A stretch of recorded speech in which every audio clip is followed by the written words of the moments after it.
வணக்கம். வணக்கம். தமிழக வெற்றி கழகத்தினுடைய கொடி, அதனுடைய பாடல் இன்னைக்கு வெளியாகியிருக்கு. அதை தொடர்ந்து கட்சி தலைவருமே பேசியிருக்காரு. ஸோ அந்த கொடியையும் பாடலையும் ரசிகர்களும் தொண்டர்களும் டீகோட் பண்ணி நிறைய விஷயங்கள் பேச ஆரம்பிச்சிருக்காங்க. நீங்க எப்படி பாக்குறீங்க? இன்னைக்கு கிட்டத்தட்ட பயங்கர ட்ரெண்டிங்கில் ஃபுல்லாக இந்தியா ஃபுல்லாகவே அதான் ஓடிட்டு இருக்கு. ஏதோ அமைச்சரவையில் மாற்றம்லாம் வேறு ஏதோ நியூஸ் வந்துச்சு, அதெல்லாம் துக்கடா செய்தியாக அப்படி போயிடுச்சு. முதல்ல தமிழ்நாடு இளைஞர் கட்சி சார்பாக தமிழக வெற்றி கழகத்தோட கொடி அறிமுகத்துக்கும் அவர்கள் கொடி பாடலுக்கும் விஜய் அண்ணாவுக்கும் புசி ஆனந்த் அண்ணா அவர்களுக்கும் மனமார்ந்த வாழ்த்துக்களை தெரிவிச்சுக்கிறோம். நாங்கள் இந்த பாடல் பொறுத்த மட்டும் கிட்டத்தட்ட அவங்களோட கொள்கை கோட்பாடு எதை நோக்கி பயணிக்க போகிறாங்க, எதனால் இது இருக்குது அப்படின்றது எல்லாத்தையும் அவர் ரொம்ப அழகாக தெளிவுபடுத்திட்டார். அப்படி தான் நான் பார்க்குறேன். ஸோ இப்போ நீங்கள் முதல்ல கொடியாக எடுத்துப்போமே, கொடியோட கலர் மேலே சிவப்பு கொடுத்துருக்காங்க. அது சிவப்புன்னு சொல்லக்கூடாது, அது குங்கும சிவப்பு இல்லைனா ரத்த சிவப்புன்னு சொல்லணும். ஏன் கீழேயும் அதேமாதிரி ரத்த சிவப்பு, நடுவில் மஞ்சள் கொடுத்துருக்காங்க. 2 யானைகள், ஒரு உள்ள ஒரு வாகை பூ தான் பார்க்குறீங்க.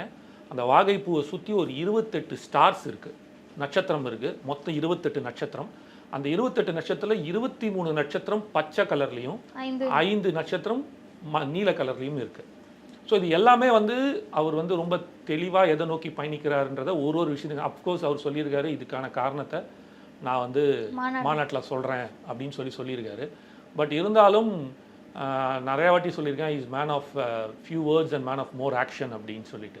ஸோ அதில் பார்க்கும்போது தன்னோட நிலைப்பாட்டில் ரொம்ப தெளிவாக இருக்காருன்றதை நல்லா காட்டுது அதில்.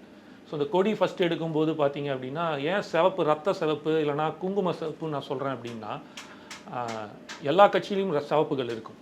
கம்யூனிஸ்டில் இருக்குது, திமுகவில் இருக்குது, அதிமுகவில் இருக்குது. அது சிவப்பு. இது சிவப்பு இல்லை, இது ரத்த சிவப்பு இல்லை அப்படின்னு அந்த சாங்கில் கூட இருக்கும். நம்ம சாங்கை டீகோட் பண்ணும்போது அதை நான் சொல்கிறேன். ஸோ இந்த குங்கும சிவப்பு இதை வைக்கிறாங்க. முதல்ல மஞ்சள் எடுப்போமே. மஞ்சள் என்பது ரொம்ப மங்களகரமான ஒரு விஷயம். ஸோ தமிழ்நாடு ரொம்ப மங்களகரமாக இருக்கும். இன்னொன்று, மஞ்சள் கிருமி நாசினி. உங்களுக்கு தெரிஞ்சிருக்கும்னு நினைக்கிறேன். இப்போ வீட்டிலலாம் நீங்கள் பார்த்தீங்கன்னா கிராமத்தில் என்ன பண்ணால் மஞ்சள் தெளிப்பாங்க வீட்டு வாசலில், ஏன்னா கிருமிகள் உள்ளே வராமல் இருக்கணும்னு. ஸோ அவரை பொறுத்த மட்டும் தமிழ்நாட்டில் பல கிருமிகள் அரசியல் போர்வையில் போயிட்டுருக்காங்க. அந்த கிருமி நாசிகளை ஒழிக்கணுன்றதுக்காக மஞ்சளை அவர் தேர்ந்தெடுத்திருக்காரு. ரத்த சிவப்புன்றது, அந்த சிவப்பு என்னத்தை நோக்கி குறிக்குதுன்னா, எப்போவுமே அது ஒரு போர் குணம் உள்ள ஒரு கலர் நிறம். அது ரெண்டாவது அது ரத்தத்தோட ரத்தமாக தன் மக்களோட மக்களாக நான் இருக்க போகிறேன், உங்களில் ஒருவனாக இந்த இடத்துல நான் நிற்கிறேன்றதை அவர் சொல்கிறதுக்கான அந்த கலர் தான் அதை நாங்கள் யூஸ் பண்ணிடுறோம். ஸோ மஞ்சள் சிவப்பு இது 2 கலர் அதை வச்சுருக்கிறது. ஸோ பல காரணங்கள் இருக்கும். குங்கும சிவப்புன்னு கூட சொல்லுவாங்க. குங்குமம் என்பது நீங்கள் பார்த்தீங்கன்னா பெண் உரிமைக்கான முதல் விஷயமாக இருக்கும். ஸோ நீங்கள் எங்கே போனாலும் ஒரு மஞ்சள் குங்குமம் தான் முதல்ல வைப்பாங்க. இது ஒரு ட்ரெடிஷன் ஆஃப் தமிழ்நாடுக்குள்ளே ஓவராலாகவே இருக்கும். அதுலேயும் பெண்கள் நீங்கள் பார்த்தீங்க அப்படின்னா, அவங்களுக்கு ஒரு மங்களகரமான நல்ல விஷயம் நடக்குதுன்னா குங்குமம் வைப்பாங்க. ஸோ இந்த மாதிரி இருக்கும் இல்லையா.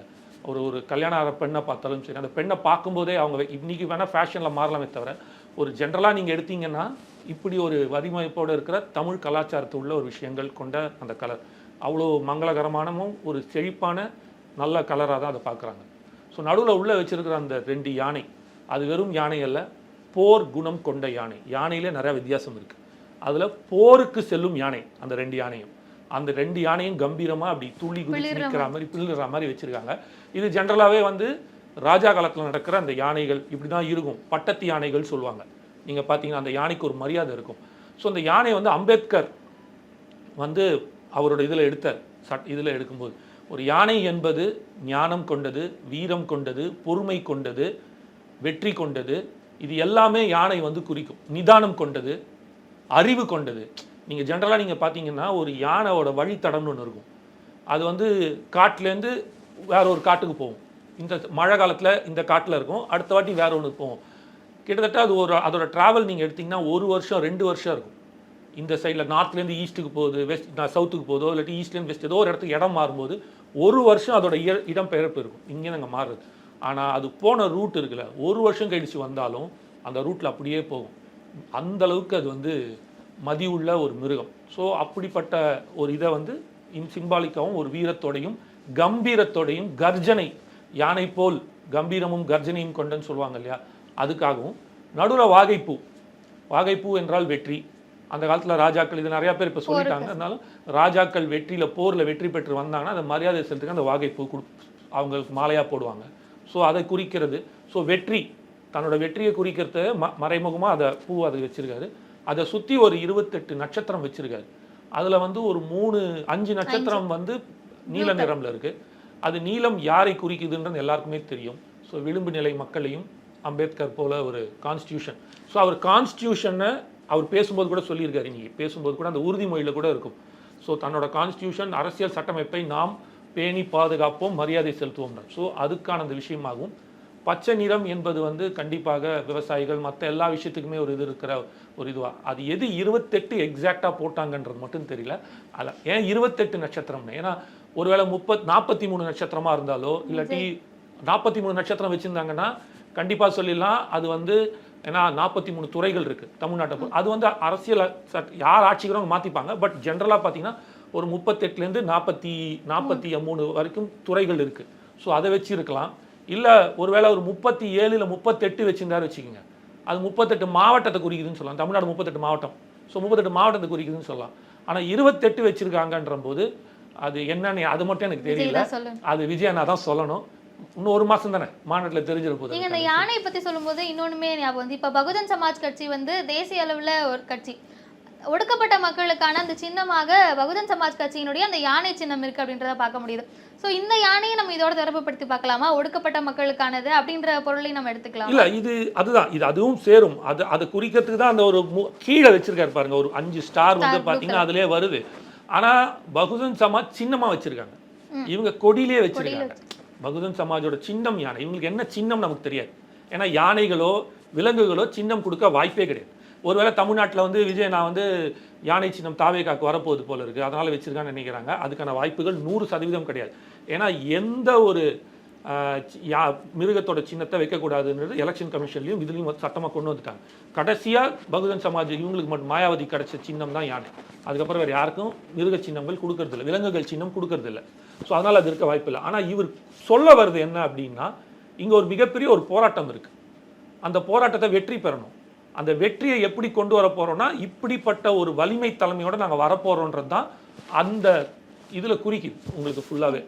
அதே மாதிரி அந்த பாடல், ஓகே, அந்த பாடலையுமே நம்ம அடுத்து ரீகோட் பண்ணலாம். அதில் ஃபஸ்ட்டு எனக்கு கேட்கணும்னு தோன்றது என்ன அப்படின்னா, 3 எழுத்து மந்திரத்தை மீண்டும் உதிர்க்கும் காலம் அப்படின்ற மாதிரி ஒரு லைன் இருக்குது. ஸோ 3 எழுத்து அப்படிங்கிறது மீண்டும் அப்படின்ற வார்த்தையும் இருக்குது. இதை எப்படி நம்ம எடுத்துக்கிறது? இல்லை, அதை சாங்லேயே காமிச்சிட்டாரு அவர் தான். அந்த நடுவில் அவர் நிற்கிறாரு, அந்த பக்கம் வந்து எம்ஜிஆர் நிற்கிறாரு, இந்த பக்கம் அண்ணா நிற்கிறாரு. அண்ணா 3 எழுத்து, எம்ஜிஆர் 3 எழுத்து, விஜய் 3 எழுத்து. இவங்களுக்கான மாற்று அப்படின்னு சொல்ல வராரா? தீர்வு. நான் மறுபடியும் சொல்கிறேன், விஜய் அண்ணா மாற்று அரசியல் கட்சி அல்ல.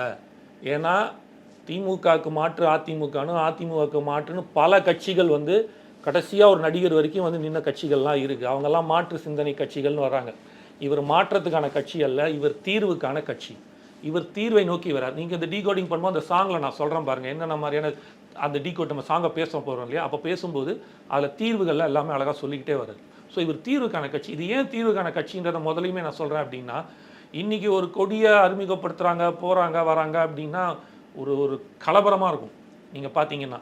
ஸோ ஒயிலாட்டம் மயிலாட்டம் அது இதுன்னு போட்டுக்கிட்டு பட்டாசை வெடிச்சுக்கிட்டு தலைவன் வரும்போது என்னமோ அது வழக்கமான ஒரு அரசியல் கட்சிக்கான ஒரு விஷயம் இருக்கும்ல, அது எதுவுமே இல்லை. ரொம்ப எளிமைன்னு கூட கிடையாது. இதுதான் சரியான விஷயம். அதுதான் சொல்கிறேன்ல, நம்மளை வேற மாதிரி டியூன் பண்ணி வச்சுருக்காங்க. அது அல்ல, அவங்க பொறுத்த முட்டும் நீ வெடிக்கிற பட்டாசியோ நீ ஆட போகிற ஒயிலாட்டமோ மயிலாட்டத்துலையோ கிடையாது. பிரம்மாண்டம் நீ காட்ட போகிற அதில் கிடையாது. பிரம்மாண்டம் உன் சிந்தனையில் இருக்கணும். அந்த சிந்தனையை விஜய் என்ன கொடுக்குறது வந்தார் ஸ்டேஜில். நீங்கள் பார்த்தீங்கன்னா இதே ஒரு கட்சி எடுத்து நீங்கள் வச்சிங்க, ஒரு 100 பேர் மேலே உட்காந்துருப்பான் அந்த ஸ்டேஜில். ஒவ்வொருத்தரும் மைக்கை பிடிச்சி அப்படின்ட்டு அந்த 100 பேர் பேரையும் சொல்லி, அவைத்தலைவரே, கட்சி தலைவரே, மாண்புமிகு அவரே, மாண்புமிகு இவரே அப்படின்னு ஒரு அரை மணி நேரத்துக்கு அவங்கள பற்றி சொல்லி, இவர்கள் அனைவரையும் அமர்ந்திருக்கும் அப்படின்னு இவங்களெல்லாம் சொல்லி, கீழே உட்கார்ந்துருக்கும் லட்ச தொண்டர்களே இப்படின்னு சொல்கிறதுக்குள்ள டயர்ட் ஆகிடுவாங்க. டேய் ஆடா டே முடியலடா அப்படின்ற மாதிரி தான் இருக்கும். ஆனால் இதெல்லாம் இதுதான் மாற்றம் சொல்லிட்டு பேரை மட்டும் மாற்றி பேசினாங்க. ஆனால் இவர் தீர்வை கொண்டு வந்தார் சைலண்ட்டாக அப்படி மேலே ஏறி நின்னார். உண்மையாக இருக்காது. அவர் வந்து பேசும்போது கூட நெஞ்சில் கை வைங்கன்றார். அவர் காமிச்சார். அவர் வச்சுட்டு கூட பேசலை. அவர் கூட இருக்கிறவங்க அதை வந்து டியூன் பண்ணுறாரு பாருங்க. வைங்கன்றாரு, புரியல டக்குன்னு. வைங்க, இப்படி வைங்க, நல்லா வைங்க அப்படின்றார். வச்சுட்டு வந்து பேசுகிறாரு. ஜென்ரலாக நீங்கள் பார்த்தீங்கன்னா இது தலைவனே சொல்ல மாட்டான். உறுதிமொழி எடுக்கிறவன் யாரோ ஒருத்தர் பேசுவாங்க, தலைவன் கையை விட்டு நூக்கி வச்சுட்டோ இல்லாட்டி அப்படி அப்படின்னுட்டோ பேசுவாங்க. ஆனால் இங்கே அவரே முன்னிட்டு எடுக்கிறார், தானே படிக்கிறார், வேற யாரையும் படிக்க சொல்ல, தானே படித்து தானே எடுத்துகிட்டு வர்றாரு.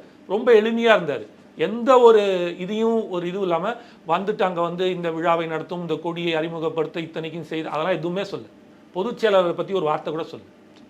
தனக்கு நிகராக இருக்கிற ஒரு பொதுச் செயலாளரை பற்றி சொல்ல. தன் அப்பா அம்மா வந்திருக்காங்க, அவங்கள கூட சொல்லலை.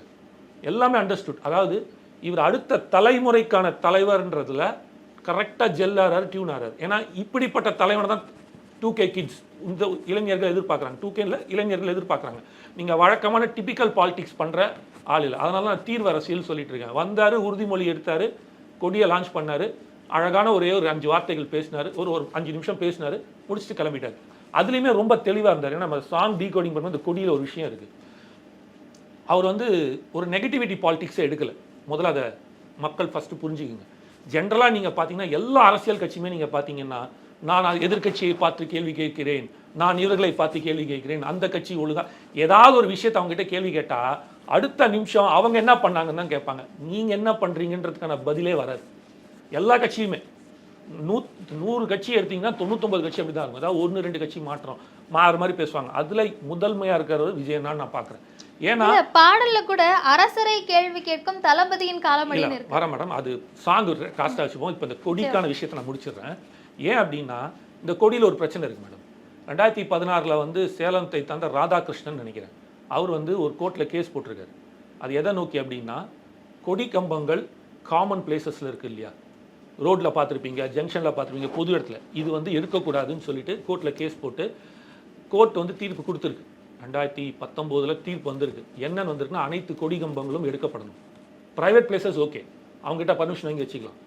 ஆனால் பப்ளிக் பிளேசஸில் வைக்கக்கூடாது.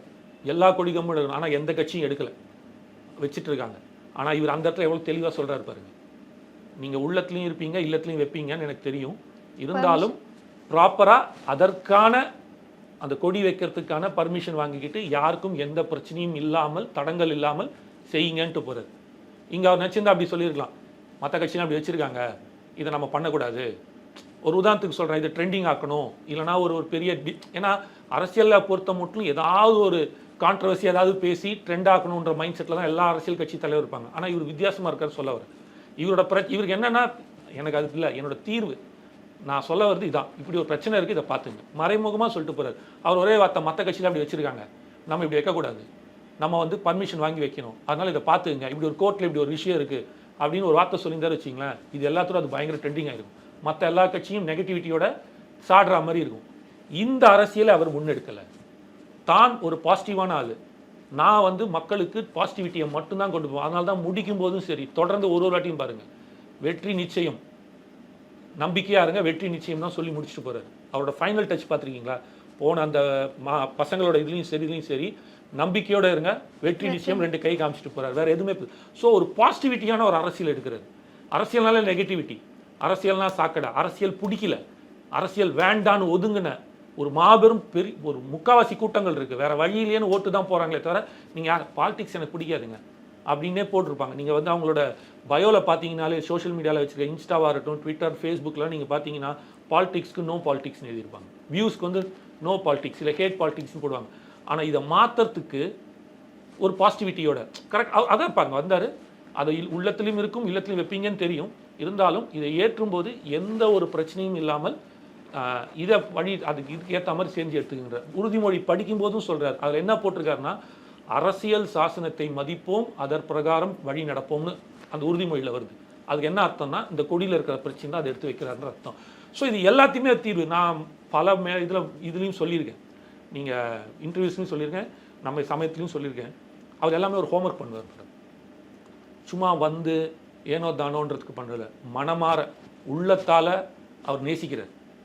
அரசியலையும் சரி, அது மூலமாக மக்களை வழி நடத்துறதுக்கான ஒரு நல்ல இதையும் நேசிக்கிறார் நிஜமாக. ஏன்னா இது நான் சொல்லும்போது என்ன ஓவராக பேசுகிற மாதிரி இருக்குது, உண்மை அப்படி கிடையாது. நீங்களே பாருங்களேன், நான் எல்லாமே சொல்லியிருக்கேன். அவர் ஒரு பர்ஃபெக்ஷனிஸ்ட் வித் ஹோம்ஒர்க் பண்ணுறாருன்னு சொன்னேன். அதுக்கு ஒரே ஒரு இது, இந்த கொடி இன்னைக்கு ஏற்றுறதுக்கு 2 நாள் முன்னாடி திங்கக்கிழமை அன்றைக்கி அவர் வந்து ஒரு கொடி ஏற்றினார், ஒத்திகை பார்த்தார். சத்தியமாக நான் பார்க்க மாட்டேன், யாருமே பார்க்க மாட்டாங்க. என்ன இருக்குது, ஒரு கொடி ஏற்றினா கொண்டு வந்து கொடுக்க போகிறாங்க, அப்படி கொடியை பிடிச்சி ஒரு இழுக்கு போகிறாங்க, மேலே போய் நிற்க போகுது, அவ்வளோதானே. இதில் ஒன்றுமே மொத்தம் வேலை செஞ்சு வச்சுட்டு போகிறான். வேலை வந்து சார் இந்த கயிறை இழுங்க சார் அப்படின்னா, இந்த கயிறை இழுக்க போகிறாங்க, மேலே போகும்போது பார்க்க போகிறாங்க, இவ்வளோதான். ஆனால் அது பர்ஃபெக்டாக இருக்கணும், நம்மளால் அதில் தவறு வரக்கூடாது, நாம் செய்யும் வேலை தெளிவாக இருக்க வேண்டும், அன்றைக்கி எந்த பிரச்சனையும் வரக்கூடாது, என்னால் அது இருக்கக்கூடாதுன்னு மெனக்கெட்டுன்னு அவரே வந்து அந்த கொடியை 2 வாட்டி ஏற்றி பார்த்துட்டு கரெக்டாக இருக்கா, இப்படி தான் நிற்கணுமா, இதுதான் இதுவான்னு செக் பண்ணிட்டு போகிறார். இந்த ஹோம்ஒர்க் இருக்குல்ல, இதுதான் வந்து அவரை மேலும் மேலும் உயர்த்திக்கிட்டே போது அவர் ஜெயிக்கிறதுக்காகவும் அவர் கொண்டு போகிறதுக்கான காரணமாக வரும். அதில் நீங்கள் இன்னொரு விஷயத்தையும் பார்க்கணும். அவர் சுற்றுச்சூழல் பொருளை ரொம்ப ரசிக்கிறவர், அதுக்கான ஒரு என்வாயர்மெண்ட் இதில் இருக்கான்றது தெரியுது. ஏன்னா அவர் வந்த கார் 2077, அது வந்து ஒரு EV car. So is using maximum of EV car தான். நான் நிறைய இடத்துல பார்த்துருக்கேன். இன்னைக்கு வந்த காரா? இன்னைக்கு இல்லை, அன்னைக்கு வந்த கார், அவரே ஓட்டிட்டு வந்த கார். நான் இவி காரில் தான் வந்தார். இன்னைக்கு என்ன ரீசன் எனக்கு தெரியாது. பட் ஆனால் நான் பார்த்த வரைக்கும் 99% அவர் இவி கார் தான் யூஸ் பண்ணுறாரு. அதை நான் வந்து நோட் பண்ணுறேன். நிறைய இடத்துல நம்ம 99% இவி காரில் தான் வந்தார். அன்றைக்கி ஏதோ ஒரு ஃபங்க்ஷனுக்கு வரும்போது இவி காரில் தான் வந்தார். அவராக ஓட்டிகிட்டு வரும்போது எல்லாமே இவி காரில் தான் வர்றாரு. மற்றபடி இன்றைக்கி ஏதாவது மேபி ப்ரோட்டோகால் இருக்கும், அதனால் ஒரு ஓட்டக்கூடாதாக இருக்கும், இல்லை வேறு ஏதாவது இருக்கலாம். அதனால் இன்றைக்கி இதில் வந்தாரே தவிர ஒரு 3 கார் முன்னையும் பின்னையும் வந்துச்சு. அந்த ப்ரோட்டோகாலுக்கு இன்றைக்கி ஏதோ போலீஸ்லாம் வேறு ஒரு பாதுகாப்பு எல்லாம் இஷ்யூஸ்னால் அதனால் வந்திருக்கலாம். மற்றபடி அவர் பார்த்தீங்கன்னா அப்போது அவர் வந்து சொல்கிறதோட செய்கிற மனுஷனாக இருக்கார். மறுபடியும் அதான் சொல்கிறேன், is man of less words, man of more action அப்படின்னு. ஸோ தான் சொல்வதை விட அதிகம் செய்ய வேண்டும்ன்ற ஒரு இதில் இருக்கிறதுனால எல்லாத்தையுமே அவர் சரி செஞ்சுட்டு அதை வந்து தெளிவுபடுத்திக்கிட்டு செய்கிறாரு. ஒரு ஹோம்ஒர்க் பண்ணிட்டு செய்கிறாரு. ஸோ இந்த கொடியோட விஷயங்களை பார்க்கும்போது தெளிவாக அவர் யோசித்து இப்படிப்பட்ட ஒரு தமிழ் உணர்வோடு இருக்கிற தமிழர்களுக்கான ஒரு கொடியாக இருக்கணுன்றதை பண்ணியிருக்காரு. பாடலுமே இன்னைக்கு ஒரு பாடல் வெளியாகிருக்கு. ஆனால் இன்னும் 5 பாடல்கள் இருக்குது அப்படிங்கிற மாதிரியான தகவல்கள்லாம் இருக்கே. இருக்கு மேடம். கொடிக்கான ஒரு பாட்டை ரிலீஸ் பண்ணியிருக்காங்க. கொடி லான்ச் அன்னைக்கே ஒரு பாட்டு ரிலீஸ் பண்ணுறாங்கன்னா கண்டிப்பாக மாநாடுக்கு ஒரு பாடல் இருக்கும். அது இல்லாமல் கட்சிக்காக ஒரு பாடல் கண்டிப்பாக இருக்கணும். எனக்கு தெரிஞ்சு ஒரு பாட்டு இல்லை 2 பாட்டு. ஏன்னா கட்சி பாடல்கள் சொல்லுவாங்க இல்லையா, அது கண்டிப்பாக இருக்கும். கொள்கை சார்ந்தது இதுவாக இருக்கிறது அந்த ஒரு பாடலும் இருக்கும். அதுக்கான வாய்ப்புகளும் இருக்குது. பார்ப்போம். ஏன்னா இன்னைக்கு இருந்த பாட்டே வந்து செம்ம ட்ரெண்டிங்கு. ஒரு மணி நேரம் விஜய் அவர்களை பொறுத்த வரைக்கும் இந்த பாடல்கள் தான் வேணும்னு இல்லை, அவர் நடித்த பாடல்கள்ல நிறையவே அவருக்கு பொருத்தமான வரிகள் நிறைய இருக்கு. இல்லை இப்போ நீங்கள் அதை பார்த்தீங்க வச்சுக்கலாம், அவர் சினிமாவை தொடவே இல்லை. அவர் ரொம்ப தெளிவாக இருக்காரு. அதனால தான் நான் வந்து சினிமாவை முடிச்சுட்டு நான் இதுக்கப்புறம் நடிக்க மாட்டேன், அரசியல் தான் வராரு. இனி அவர் நினச்சிருந்தாருன்னா இப்போ இதே மாதிரி சில கட்சி தலைவர்கள் அரசியல் கட்சி ஆரம்பிக்கும் போது சில தலைவர்கள்லாம் நீங்கள் பார்த்தீங்கன்னா அத்தனை சினிமாக்காரங்களை கூப்பிட்டுருந்தாங்க. நீங்கள் பார்த்துருப்பீங்க. இவர் கூப்பிடணுன்ற வரத்துக்கு எத்தனை பேர் ரெடியாக இருந்திருப்பாங்க. ஆனால் யாரை கூப்பிட்டாரு? 2 விஷயத்தை நீங்கள் தெளிவுபடுத்துங்க. மறுபடியும் நான் தெளிவுபடுத்த விரும்புகிறேன். தன்னுடன் தொழிலில் இருந்த யாரையுமே கூப்பிடல. அப்போது அவர் என்ன, எனக்கு என்னோட நிர்வாகிகள், எனக்காக 20 வருஷம் வேலை செஞ்ச இயக்கமாக இருக்கும்போதுலேருந்து ரசிகர் மன்றமாக இருக்கும்போது வேலை செஞ்ச நிர்வாகிகள் தான் முதல் மரியாதை கொடுக்குறாரு. ஆசீர்வதிக்கிறது அவங்க அப்பா அம்மா வர வச்சிருக்காரு. அதில் எல்லாருக்குமே ஒரு டிஃப்ரென்ஸ் இருக்கும். அப்பா வந்து அவர் பேசிக்கிறோம் இன்னைக்கு வந்துட்டார், காலில் வந்து ஆசீர்வாதம் வாங்கினார், பாட்டை கேட்டு அவ்வளோ ரசித்தார், கட்டி பிடிச்சிட்டு போனார். ஆனால் அவர் குடும்பத்தில் இருக்கிற மனைவியோ பெண்ணையோ பொண்ணையோ இல்லைனா வந்து பையனையோ கூப்பிடல. அப்போ குடும்ப அரசியல் செய்ய அவர் விரும்பலை. நீங்கள் அவங்க வந்து அவங்கள ஃபங்க்ஷன் தானே, அவர் அப்படி பார்க்கல. ப்ரொஃபஷ்னலாக இருக்கார். இது என் கட்சியை சார்ந்தது, இதில் என் குடும்பத்துக்கு எந்த ஒரு இதுவும் கிடையாது. வந்திருக்கலாம், அப்பா வந்து இது ஏற்றுறாரு, சும்மா பார்த்துட்டு போக கூட வரலாம்ல, அதுக்கு கூட வரல அவங்க. அப்போது அதில் ரொம்ப தெளிவாக இருக்கார். தன் தாய் தந்தையை மட்டும் கூப்பிட்டது அது ஆசீர்வாதம் வாங்க, சரிங்களா? ஆனால் அவர் முன்னிறுத்தினது யாருன்னு நீங்கள் பார்த்தீங்கன்னா அவங்களோட நிர்வாகி தான். தொண்டர்கள் இல்லை மேடம், தோழர்கள். மற்ற கட்சியில் இருக்கிறவங்க தான் அருமை தொண்டர்களேன்றாங்க, ஆனால் இவர் தோழர்கள்ன்றாங்க. ஒரு கட்சி அதுவே தீர்வாக பார்க்குறாங்க. எப்படி பார்க்குறாரு? சக இதுவாக பார்க்க. ரெண்டாவது அவர் போட்டிருக்கிற சேரார்கள் எல்லாமே நீங்கள் பார்த்தீங்கன்னா தன் கட்சியை சார்ந்த ஒரு பொருளாளர், பொதுச் செயலாளர், அவர் பக்கத்தில் உட்காந்துருக்கிற அங்கே கொள்கை பரப்பு இணை செயலாளர், அவங்க தான் முன்றோட உட்காந்துருக்காங்க. தன் தாய் தந்தையை பின்னாடி தான் உட்காந்து வச்சிருக்காங்க. அந்த தாய் தந்தையை யாரோட உட்காந்து வச்சிருக்காங்கன்னா சக அவங்களோட தோழர்களாகிய கட்சியில் இருக்க தோழர்கள், நிர்வாகிகள் எல்லாருக்கும் அந்த மாநில தலைவர்கள்லாம் வந்திருக்காங்க போல இருக்கு, அவங்களோட தான் உட்காந்து வச்சிருக்காரு. ஸோ அவர் ரொம்ப தெளிவான அரசியல் தான் பண்ணுறாரு. எந்த ஒரு ஆர்ப்பாட்டமும் இல்லை, எந்த ஒரு சுயநலமும் இல்லை, தன்னை முன்னிறுத்திக்கப்படுத்துக்கிற மாதிரி இல்லாமல் மக்களிடம் கொண்டு போய் நல்லதை செய்வோம், நல்லதை கொண்டு வருவோன்ற ஒரு பாசிட்டிவிட்டியோட இளைஞர்களுக்கான ஒரு அரசியல் தலைவராக, அடுத்த தலைமுறைக்கான ஒரு அரசியல் தலைவராக தெளிவாக செஞ்சுட்டு இருக்கு. ரீசெண்ட் டைம்ஸ்ல அந்த கல்வி விருது வழங்கும் விழா, இன்னைக்கு விஜயனுடைய அந்த கெட்டப் இதெல்லாம் பார்க்கும்போது கொஞ்சம் ஜெகன்மோகன் ரெட்டியோட ஸ்டைல் இருக்கு அப்படிங்கிற மாதிரி சிலர் பேசிட்டு இருக்காங்க. இன்னைக்கு காலைல இங்கே ஒரு வீடியோ கூட பண்ணியிருந்தாங்க. ஸோ அதை எப்படி பார்க்குறீங்க? அந்த கெட்டப், அவுட்ஃபிட், அதை எப்படி பார்க்குறீங்க? அரசியல் மேடம் அதுதான் சொல்கிறேன்ல, அது வழக்கமான அரசியல்வாதி இல்லை அவர். ஃபர்ஸ்ட்டு ஒரு ஒயிட் ஷர்ட் போட்டால் உடனே வந்து அப்படி பார்த்தா காந்தியிலேருந்து நேருலேருந்து காமராஜர்லேருந்து எல்லாமே ஒயிட் ஷர்ட். ஒரு பொலிட்டிக்கல்னால் அது ஒரு ஒயிட்டுன்றது வந்து அது ஏன்னா அது சமத்துவத்தை குறிக்கிறது, ஒரு சமாதானத்தை குறிக்கிறது. அந்த வெள்ளை என்பது சமத்துவம், சமாதானம், அது ஒரு நேர் வழி கொண்ட பாதையாக மாற்றக்கூடிய அந்த கலருக்கு ஒரு கலருக்கு ஒரு கோடிங் இருக்குது.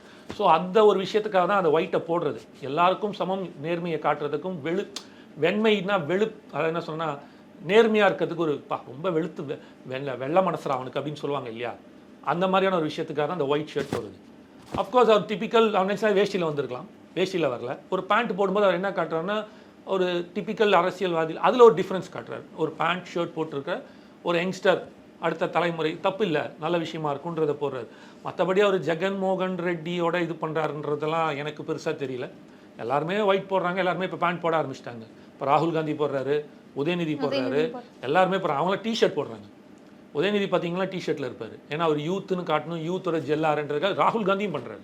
ஒவ்வொருத்தருக்கும் ஒரு அடையாளம், அதை நம்ம சொல்ல முடியாது. பட் இவர் வந்து ஒரு ஃபார்மல், அந்த ஃபார்மலில் ஒரு பேண்ட் ஷர்ட்டில் வராரு.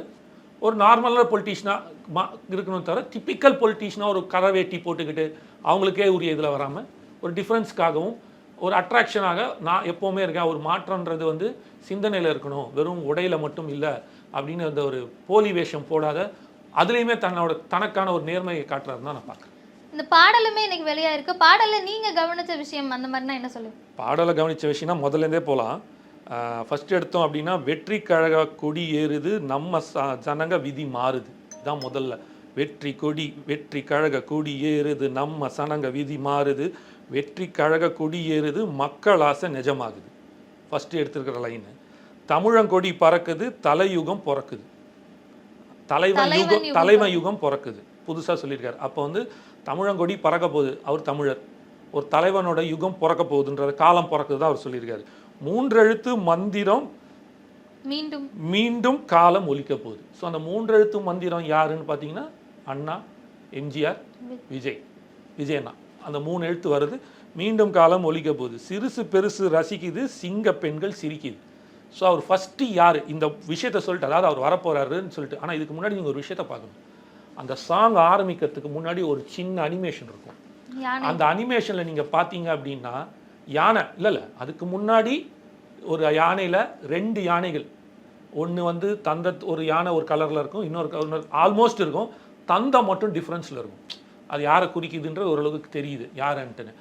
மக்கள் வந்து இங்கேயும் அங்கேயும் ஓடிட்டு ரொம்ப சிரமப்பட்டு கஷ்டப்படுறாங்க. அந்த சாட்டையில் சவுக்கில் அடிக்கிறாங்க, போகிறாங்க வராங்க. ஒரு ஆள், ஒரு தலைவன், புதுசாக ஒரு தலைவன் ஒரு வெள்ளை குதிரையில் ஓட்டிட்டு வந்து இறங்குறாரு. அதுலேருந்து இறங்குறாரு. அது யாருன்றது விஜயண்ணான்றது நல்லா தெரியுது. கையில் காப்பு இருக்குது, அதே மாதிரி வெள்ளை சட்டை பேண்ட் ஷர்ட்டில் நிற்கிது. அப்போது தன் கொடியோட அந்த சிங்கம், அந்த யானையை கொண்டு அந்த கொடியோட ஒரு சண்டை போட்டு தான் வந்து அந்த கொடியை நிலைநாட்டுறாரு அப்படின்றது தான் அதோட கான்செப்ட் ஸ்டார்டிங். ஸோ இங்கேயே அவர் ஆல்மோஸ்ட் கிளியர் பண்ணிட்டார். நான் ஒரு புது அரசியல் கட்சி ஆரம்பிக்கிறேன், வழக்கமான திராவிட அரசியலுக்கு இல்லாமல், திராவிட அரசியல் மறுபடியும் சொல்கிறேன், திராவிடம் இல்லை திராவிட அரசியல், ஊழல் இல்லாத நேர்மையான ஒரு அரசியல் கொடுக்கறதுக்காக இந்த ஊழல் செய்யும் திராவிட அரசியலை ஒழுக்கிட்டு நான் வரேன்றதுக்கும் அந்த கொடியை லான்ச் பண்ணுறது தான் அங்கே இருக்குது. அதுக்கப்புறம் தான் இந்த சாங் ஆரம்பிக்குது. கொடி ஏற்றுறாங்க. அந்த கொடி ஏற்றும் போது தான் வெற்றி கழக கொடி ஏறுது நம்ம ஜன விதி மாறுதுன்னு சொல்லிட்டு வர்றாரு. 3 எழுத்து மந்திரம் மீண்டும் ஒலிக்கும் காலம் வந்துருச்சுன்றார். அது எம்ஜிஆர் வரை குடிக்குது. சிறுசு பெருசு ரசிக்குது, சிங்க பெண்கள் சிரிக்குது. ஸோ மற்ற எல்லாரையும் தொடர்றதுக்கு முன்னாடி அடுத்த தலைமுறைக்கான முதல் தலைவனாக தன்னை காட்டுறது. அதனால தான் ஃபஸ்ட்டு வேர்டே சிறுசு பெருசு ரசிக்குது. பிடிச்சிருக்கு, அவரை பிடிக்காதவங்களே கிடையாதுல்ல, குட்டி குழந்தைங்கள்லேருந்து எல்லாருக்குமே அவரை பிடிக்கும். அதனால் சிறுசு பெருசு ரசிக்குது, சிங்க பெண்கள் சிரிக்குது. ஸோ அவர் வந்தார்னா பெண்களுக்கு வாழ்வில் ரொம்ப ஒரு சிரிப்பான ஒரு மாகமாக இருக்கும். அது உங்கள் மனசாட்சி வாழ்த்துறாங்கன்றது தான், மனதார வரவேற்கிறாங்கன்றது அந்த சிரிப்பாக்கான இது. மக்கள் தொப்பு கொடியில் முளைச்ச கொடியும் பறக்கு. தன்னோட கொடி வந்து மக்களோட தொப்புள் கொடிக்கு நிகரானதாக அவர் சொல்கிறார். ஸோ அது வந்து ஒரு கொடி தாயோட தொப்புள் கொடி எந்த அளவுக்கு ஒரு இது கொடுக்குதுன்ற இல்லையா, அந்த மாதிரி இன்றைக்கி ஒரு இதில் எடுத்திருக்குன்னு சொல்கிறார். மனசில் மக்களை வைக்கும் தலைவன் வரும் நேரம் இது. என்ன மக்கள் அவங்க மனசில் வச்சு ஆடி பாடி கூப்பிடுற நேரம், கூப்பிடுறாங்கன்றதையும் சொல்கிறார். இப்போ ஒரு தலைவன் தேவைப்படுது, இந்த இடத்துல ஒரு வெற்றிடம் இருக்குது, அதுக்கு நான் வரேன் அப்படின்னு சொல்கிறாரு. இதுதான் ரொம்ப முக்கியமான விஷயம். சிகரம் கிடைச்ச பின்பும் இறங்கி வந்து சேவை செஞ்சு நீங்கள் கொடுத்த எல்லாத்துக்கும் நன்றி காட்டும் காலம் இது. தன்னை எந்த அளவில் உயர்த்தி உட்காத்தி வச்சுருக்காங்கன்றதை வந்து செஞ்சிட்டீங்க, எனக்கு என்னை ஒரு சிகரம் தொட வச்சுட்டீங்க, நான் இந்த அளவுக்கு மேலே உட்காந்துருக்கேன், ஆனால் நான் உங்களுக்கு ஏதாவது செய்யணும் இல்லையா, என்னோட நன்றி காட்டுற நேரம் இது, நான் உங்களை தேடி வரேன் அப்படின்றத சொல்கிறாரு. தமிழா நம்ம வாழ போகிறோம், ஒரு கரை இல்லாத கையை பிடிச்சு போக போகிறோம். மறுபடியும் சொல்கிறேன், தமிழா நம்ம வாழ போகிறோமே, ஒரு கரை இல்லாத கை பிடிச்சு போக போகிறோமே. அப்போது தன்னோட அரசியலில் எந்தவித ஊழல் லஞ்சம் இல்லாத ஒரு நேர்மையான கரைப்படியாத ஒரு அரசியலை முன்னெடுக்க போறாருன்னு தான் அங்கே கொடுக்குறாரு. தமிழங்கொடி, தலைவன் கொடி, தர்ம கொடி, தரையின் கொடி, வீரக்கொடி, விஜயக்கொடி. விஜயக்கொடின்றது வந்து எல்லாத்தையுமே குறிக்கும். விஜயம் என்றால் வெற்றி, விஜயனையாவையும் குறிக்குது. கொடி ஆதிக்குடியை காக்கும் கொடி அப்படின்றார். அப்போ ஆதிக்குடியை அப்படின்ற போது விளிம்பு நிலை மக்களாக இருக்கட்டும், அது எல்லாருமே அது கஷ்டப்படுற அந்த அடித்தொட்டு மக்கள் இருக்காங்களா, ஆதிக்குடின்றது வந்து பழந்தொட்டு மக்கள் அனைவருக்குமே, நீ பழங்குடியின மக்கள்லேருந்து எல்லாரையுமே காக்கக்கூடிய இதுவாக இருக்க முடியும்னு சொல்லியிருக்காரு. இப்போ இது வந்து அவர் கொடியை எதுக்கு கொண்டு வராரு அப்படின்றதுக்கான ஒரு விஷயத்தை வச்சுட்டார் ஃபர்ஸ்ட் ஆஃப் முதல் சரணத்தில். ரெண்டாவது சரணத்தில் நீங்கள் பார்த்தீங்கன்னா, ரத்த சிவப்பில் நிறம் எடுத்தோம், ரெட்டையான பலம் கொடுத்தோம், நரம்பில் ஓடும் தமிழ் உணர்வை உருவி கொடியில் உருவெடுத்தோம், உரு கொடுத்தோம். ரத்த சிவப்பு, அதனால நான் சொன்னேன் உங்களுக்கு ஃபஸ்ட் எடுக்கும்போது முதல்ல குங்கும சிவப்பு ரத்த சிவப்பு ரெண்டு ஒன்று. ரத்த சிவப்பில் நிறம் எடுத்தோம், இப்போ ஏன் அதை எடுத்தாரு சொல்லிட்டாரு. நான் ரெட்டையான பலம் கொடுத்தோம், அப்போ உங்கள் கூட நாங்கள் அப்படி நிற்போம் அப்படின்றத சொல்கிறார். நரம்பில் ஓடும் தமிழ் உணர்வு உருவி கொடியில் உரு கொடுத்தோம், அதாவது தமிழனோட உணர்வோடு நாங்கள் வந்திருக்கோம், எந்த காலத்துலேயும் அது எங்களுக்கான விஷயமாக இருக்கும். பரிதறிவுக்கும் மக்கள் பக்கம் சிங்கம் வர பறையடித்தோம், வரதா பறையடித்தோம். மக்கள் கஷ்டப்பட்டுட்டு இருக்கும்போது, அதான் சாரி எனக்கு அது கரெக்டாக அவங்க மாதிரி டியூன் பண்ண தெரில, பட் பரிதவிக்கும் மக்கள் பக்கம் சிங்கம் வரதை பறையடித்தோம். வந்துட்டாண்டா, ஒரு சிங்கம் வந்துட்டாண்டா அவங்களுக்காக, அதை பறையடித்து சொல்கிறதுக்கான அந்த சாங்கும் அந்த கொடியும் தான் அதை காட்டுறாங்க. தூரல் நின்று பார்க்கும் தலைவன் காலம் போய் தோளில் கை போடும் தலைவன் கொடி ஏறுது. தலைவன்றவன் தூரத்தில் நின்று பார்ப்பான், ஈஸியாக ஆக்சஸ் பண்ண முடியாதுன்னு இல்லாமல் ஒரு மக்களோட மக்களாக அவர் பார்த்துருப்பீங்க, ஹலோ நண்பா நண்பிம்பார், நான் அந்த மாதிரி ஒரு ஒரு ஒரு க்ளோஸ்னஸோட ஃபீல் பண்ணி கொடுப்பார் இல்லையா. என் நெஞ்சில் குடியிருக்கும் சொல்லிட்டு என் நண்பாக இல்லாமல் தூரத்தில் தான் சொல்கிறாரு. தூரம் நின்று பார்க்கும் தலைவன் காலம் எல்லாம் மாறுது, தோளில் வந்து கையை போடும் தலைவன் கொடி ஏறுது. தோளில் கை போட்டு போகிற அளவுக்கு அவர் ஃப்ரெண்ட்லியாக இருக்கக்கூடிய அரச கேள்வி கேட்கும் தளபதியின் காலம் இது. ஸோ அப்போது என்ன சொல்ல வர்றாருன்னா, இனி உங்களை நான் கேள்வி கேட்பேன், அதற்கான ஒருத்தன் வந்துட்டேன். ஸோ அதை தான் அந்த மாநாட்டில் ஆரம்பிக்க போகிறாரு. ஒன்றுனா ஸ்டெப் பை ஸ்டெப் அவர் வராரு. அதை வந்து அது இதிலே சொல்லிட்டார். தலைவன் கொடி ஏறுது, தர்ம கொடி, தரையின் கொடி, வீரக்கொடி, வெற்றி வாகை சூட போகிற விஜயக்கொடி, மக்கள் கொடின்னு முடிச்சிருக்காங்க. ஸோ இந்த சாங்லேயே வந்து இவங்க எதை நோக்கி போகிறாங்க, என்ன சொல்ல வராங்கன்றதை காமிச்சிட்டாங்க. ஒரு எளிமையான, நேர்மையான, உண்மையான, விளிம்பு நிலை மக்களுக்கான, ஒரு சமுதாய முன்னேற்றத்துக்கான, அடுத்த தலைமுறைக்கான, அதனால தான் சிறுசு பெருசு, அடுத்த தலைமுறைக்கான சிங்க பெண்கள் அப்படின்றாரு. ஸோ பெண்களுக்கு முக்கியத்துவம் கொடுக்கக்கூடிய, பெண்கள் முன்னேற்றத்துக்காக கொடுக்க, ஏன் இதை வந்து ரொம்ப பெண்களுக்கான ஒரு விஷயமா நம்ம பார்க்குறோன்னா, ஒரு சமுதாயம் முன்னேறி இருக்குன்னா அது வந்து பெண்கள் முன்னேறினா மட்டும்தான் அந்த சமுதாயம் முன்னேறி இருக்கும்பாங்க. இப்போ உதாரணத்துக்கு நீங்கள் ஃபாரினில் எடுத்தீங்க வச்சிங்களேன், வெளிநாட்டிலாம் பார்த்தீங்கன்னா அது வளர்ந்த நாடு பாம்பாங்க, ஆனால் இந்தியா வளர்ந்து கொண்டே இருக்கிற நாடுன்னு சொல்லுவாங்க. நீங்கள் வளர்ந்த நாடுன்னு இந்தியாவை நீங்கள் எடுத்தீங்க, வெளிநாடுன்னு எடுத்தீங்க, என்ன இல்லை, அங்கே இருக்கிற ஐஃபோன் இங்கே இருக்குது, அங்கே இருக்கிற BMW கார் இங்கே இருக்குது, அங்கே இருக்கிற லேட்டஸ்ட் கேஜெட்ஸ் எல்லாம் இங்கே இருக்குது, அங்கே இருக்கிற அது இன்டர்நெட் இங்கே இருக்குது, அங்கே இல்லாத இங்கே எதுவுமே இல்லை, இங்கே இல்லாத அங்கே எதுவுமே இல்லை, எல்லாமே இங்கே இருக்குது. இன்ஃபேக்ட் அந்த ஐஃபோன் அவங்களுக்கே நம்ம தான் மேனுஃபேக்சர் பண்ணுறோம், அந்தளவுக்கு வளர்ந்துச்சு. ஆனால் இருந்தாலும் இந்தியா இன்னும் வளரும் நாடு தான். அது எங்கே வளரும் அப்படின்னா, அந்த பெண்களோட உரிமை இருக்குல்ல, that makes all the differences. ஒரு வளர்ந்த நாடுக்கும், ஒரு அமெரிக்காவில் நீங்கள் எடுத்தாலும் இந்தியாவில் எடுத்தாலும் இருக்கிற வித்தியாசம் இதுதான். அங்கே இருக்கிற உரிமையாக இருக்கட்டும், அங்கே இருக்கிற அந்த பெண்கள் எந்த அளவுக்கு அவங்களோட வளர்ச்சி இருக்கோ அதுதான் வந்து வளர்ந்த நாடு. அதை அவர் உணர்ந்திருக்காருன்னு நினைக்கிறேன். அதனால தான் சிங்க பெண்கள் சிரிக்கிறாங்க, அவங்க கூட நிற்கிறது. ஏன்னா இது வந்து அது லைன் பண்ணும்போது கூட அது மாற்றிருக்கலாம். ஆனால் அவர் ஃபஸ்ட்டு எடுத்தும் போதே, ஒரு முதல்ல பல்லவி முடிச்சுட்டு சரணம் வரும்போதே குழந்தைகள், அடுத்த தலைமுறைகள் அழகாக சொல்கிறார், அப்புறம் பெண்கள், ஸோ அதுக்கப்புறம் விளிம்பு நிலை மாதிரி. ஸோ ஒவ்வொருத்தரையும் அழகாக அப்படியே சொல்லிட்டு வரும்போது அந்த பாடல்லையே அவர் எதை முன்னெடுக்க போகிறாரு, எதை கொண்டு போகிறாரு ரொம்ப தெளிவுபடுத்தியிருக்கு. கடைசியாக ஒரு கேள்வி, இன்னைக்கு விஜய் பேசுறது முழுக்க முழுக்க வெற்றி வாகை, வெற்றியை நோக்கியதாக இருந்தது. ஆனால் இன்னைக்கு வந்து விஜய் இன்னும் பேசுவார் அப்படின்னு ஒட்டுமொத்த தமிழ்நாடுமே எதிர்பார்த்துட்டு இருந்தது. நீங்கள் சொன்ன மாதிரி அவர் வந்து கட்சி கொடியிலேயே, இந்த பாடல்லையே, வரிகள்லேயே எல்லாத்தையுமே கடத்திட்டாரு, என்னோட விஷயம் இதுதான் பண்ண போகிறேன் அப்படின்னு. ஆனால் பாடல் பேசுறதுக்கும் விஜய் பேசுறதுக்குமான வித்தியாசம் அப்படின்றது இருக்கு. நான் மாநாட்டில் பேச போகிறேன்னு சொன்னாலுமே இன்னைக்கு எதிர்பார்த்தது விஜய் பேசலையோ அப்படிங்கிற ஒரு சின்ன ஏமாற்றம் இருக்கா? இல்லை, அதுதான் அவர் வழக்கமான அரசியல்வாதியாக நான் பார்க்கல. மறுபடியும் அதுதான் சொல்கிறேன்ல, ஒரு தலைவன்றவன் எப்படி இருக்கணும் அப்படின்னா, அவரை பற்றி மக்கள் பேசணும், அவன் தான் தலைவன். இதுக்கு ஒரு எம்ஜிஆரோட பாட்டே ஒரு உதாரணம் இருக்குது. நான் ஆணையிட்டால் அது நடந்து விட்டால் எங்கள் ஏழை வயது படமான்னு ஒரு எங்கள் வீட்டு பிள்ளையில் ஒரு பாட்டு இருக்கும். அந்த பாட்டை கேட்டுட்டு கூட இருந்தவங்க அசோகன் ஐஸ்வரிவேலெல்லாம் அப்போ அவங்க கூட இருக்கிறவங்க அண்ணா தலைவர் இப்படி பண்ணிடுறீங்க, நீங்கள் எவ்வளோ பெரிய ஆள், நான் ஆணையிடுவேன், அதை நடத்தி காட்டுவேன், இந்த ஏழைகள் துயரத்தை துடைப்பேன், இப்படி தானே பாட்டு இருக்கணும். அதை விட்டுட்டு ஏதோ நான் ஆணை இட்டாளுன்றீங்க, நடந்து விட்டாளுன்றீங்க, உங்களால் முடியாதுதா அப்படின்ற மாதிரி பேசும்போது, அந்த காலத்தில் இந்த டேப்பில் வந்து ஃபைனல் ஆகி வந்துருச்சும் போது அவர் சொன்னார், இல்லைடா ஃபைனல் ஆகி வந்துருச்சு, பார்த்துக்கலாம் விடு அப்படின்னு விட்டுட்டார், பார்த்துப்போம் விடுன்ட்டார். ரொம்ப சீரியஸாக இருக்கு, நான் பார்க்கலாம் அப்படின்ட்டார். ஆனால் தேட்டரில் போயிட்டு அதே எம்ஜிஆர் வந்து கூட உட்காந்து படம் பார்க்குறாரு. அவங்க அசோகன்லாம் கூப்பிட்டு போய் அவங்க கூட இருந்தவர் கூப்பிட்டு போய் பார்க்கும்போது நான் ஆணை இட்டாள்ன்றமோ அந்த ஒரு சைலண்ட் இருக்கும். Done done done done music வரும், அந்த சவுக்கை தேடிப்பார், ஒரு 10-20 செகண்ட் சைலண்ட் இருக்கும். அது நடந்து விட்டால் சொல்லுவார், திருப்பி ஒரு 10 செகண்ட். அந்த 10-20 செகண்ட் சைலண்ட் இருக்குல்ல, அங்கே அந்த ஆடியன்ஸ் உட்காந்து பார்த்தவன், தலைவா நீ ஆணை இடு தலைவா, செய்து நான் காத்துட்ருக்கேன் தலைவான்னு தேட்டரு அல்லோலப்படுதான். அப்போ எம்ஜிஆர் சொன்னாராம் ஒரே வார்த்தை, தலைவன்றவன் நானே தலைவன் சொல்கிறவன் தலைவன் இல்லடா, நீ தலைவன், உன் கூட நான் பயணிக்கிறேன், நீ சொல்கிறதுக்கு கட்டுப்பட்டு ஆணையிட்டு நடக்கிறேன்னு சொல்கிறான் தெரியுமா, மக்கள் ஏற்றுக்கணும் தலைவனா, அவன் தான் தலைவன் அப்படின்னு. அதனால் ஒரு தலைவன் என்பவன் தொண்டர்களை உருவாக்குவன் இல்லை, தலைவன் உருவாக்குவன் தான் தலைவன், தலைவர்களை உருவாக்குவன் தான் தலைவன், அவன் தான் சிறந்த பெரும் தலைவன். நீங்கள் அதுக்கு பல உதாரணம் இருக்குது. ஒரு காந்தி எடுத்துங்க, அவர் கூட எத்தனை தலைவர்கள் இருந்தாங்க. நேரு இருந்தார், வல்லபாய் பட்டேல், லால் பகதூர் சாஸ்திரி, காமராஜர் போல. அண்ணா எடுத்துக்கங்க, எவ்வளோ தலைவர் இருந்தாங்க, எம்ஜிஆர், கருணாநிதி, நெடுஞ்செழியன், சொல்லிக்கிட்டே போகலாம் உங்களுக்கு.